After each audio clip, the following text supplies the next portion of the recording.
দেখ Rocky, C performed good. রং। আহ, আরে তুই বারবার ভুল কেন বলতে থাকিস?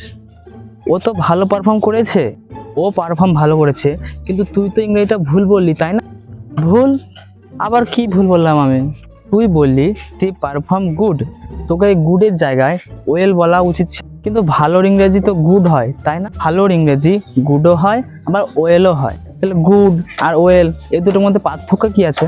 দেখ, যখন আমরা কোনো নাউনের গুণের ব্যাপারে বলবো তখন আমরা ইউজ করব গুড। যেমন হিজ শার্ট ইজ গুড, আবার হিজ পারফরমেন্স ইজ গুড। এখানে পারফরমেন্স আর শার্ট হলো নাউন। আবার যখন আমরা কোনো ভার্বের গুণের ব্যাপারে বলবো তখন আমরা ইউজ করব ওয়েল। যেমন ধর, you tried well, she performed well. এখানে পারফর্মড হলো আমাদের verb. Okay, and you explained well. Thanks for more, like, subscribe and